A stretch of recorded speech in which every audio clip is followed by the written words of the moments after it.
Hadis Sahih Al-Bukhari 153. Ibnu Abbas berkata, Nabi berwudu sekali-sekali. Hadis Sahih Al-Bukhari 154. Dari Abdullah bin Zaid, Nabi berwudu dua kali. Hadis Sahih Al-Bukhari 155.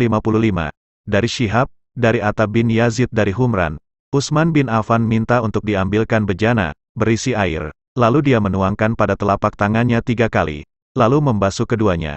Lalu ia memasukkan tangan kanannya ke dalam bejana, lalu berkumur-kumur dan memasukkan air ke dalam hidung, kemudian membasuh wajahnya 3 kali, kemudian membasuh kedua tangan hingga siku 3 kali, kemudian mengusap kepala, kemudian membasuh kedua kakinya 3 kali hingga kedua mata kaki.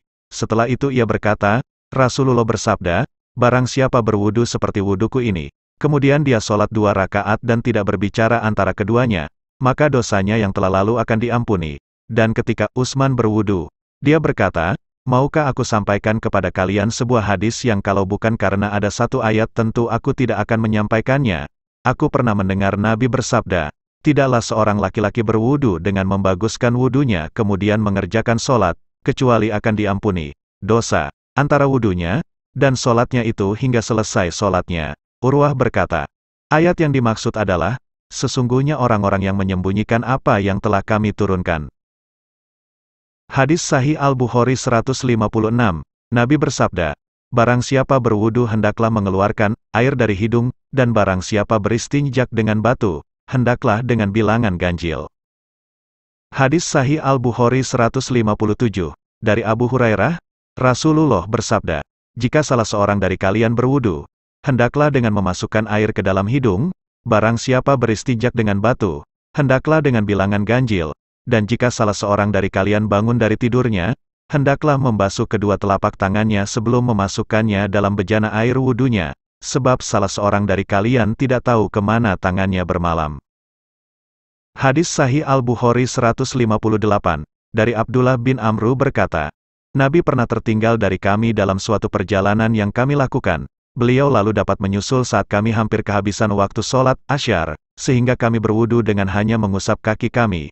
Maka Nabi berseru dengan suara yang keras, tumit-tumit yang tidak terkena air wudu, akan masuk ke dalam neraka. Beliau ucapkan itu hingga 3 kali. Hadis Sahih Al-Bukhari 159, dari Az-Zuhri, dari Atta bin Yazid, dari Humran, Utsman bin Affan minta untuk diambilkan air wudu.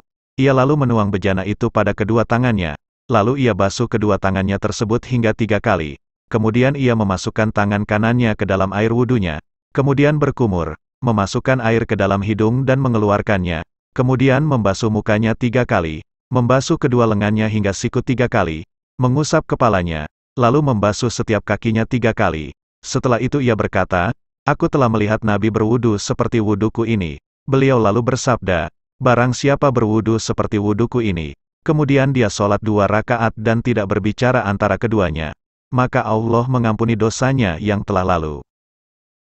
Hadis Sahih Al-Bukhari 160, Muhammad bin Ziyad berkata, aku mendengar Abu Hurairah berkata saat dia lewat di hadapan kami, sementara saat itu orang-orang sedang berwudu, sempurnakanlah wudu kalian, sesungguhnya Abul Qasim bersabda, tumit-tumit yang tidak terkena air wudu, akan masuk neraka. Hadis Sahih Al-Bukhari 161, dari Ubaid bin Juraij bahwa dia berkata kepada Abdullah bin Umar, wahai Abu Abdurrahman, aku melihat Anda mengerjakan 4 hal yang tidak aku lihat seorang pun dari sahabatmu melakukannya. Abdullah bin Umar berkata, apa sajakah itu wahai Ibnu Juraij?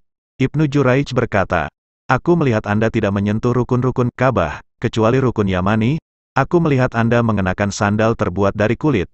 Aku melihat Anda mengecat rambut dengan berwarna kuning. Dan saat manusia di Makkah melakukan talbiyah setelah melihat hilal aku melihat Anda tidak melakukannya kecuali pada hari Tarwiyah. Abdullah bin Umar pun berkata, adapun tentang rukun Ka'bah, sungguh aku tidak pernah melihat Rasulullah mengusapnya kecuali rukun Yamani. Sedangkan mengenai sandal dari kulit, sungguh aku melihat Rasulullah juga mengenakan sandal kulit yang tidak berbulu, dan berwudu dengan tetap mengenakannya, dan aku suka bila tetap mengenakannya. Adapun tentang warna kuning, sungguh aku melihat Rasulullah mencelup dengan warna tersebut dan aku juga suka melakukannya. Dan tentang talbiyah, sungguh belum pernah aku melihat Rasulullah bertalbiyah kecuali setelah kendaraannya melaju menuju Mina. Hadis Sahih Al-Bukhari 162.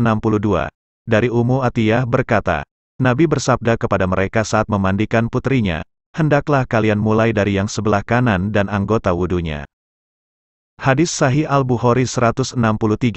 Aisyah berkata, Nabi suka memulai dari sebelah kanan saat mengenakan sandal, menyisir rambut, bersuci, dan selainnya.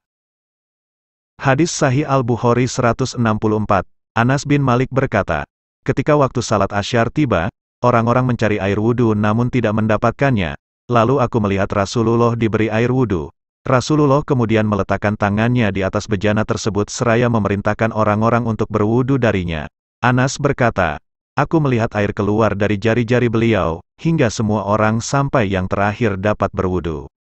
Keterangan, berwudhu satu kali, yakni membasuh setiap anggota wudhu satu kali. Demikian juga 2 kali 2 kali dan 3 kali 3 kali.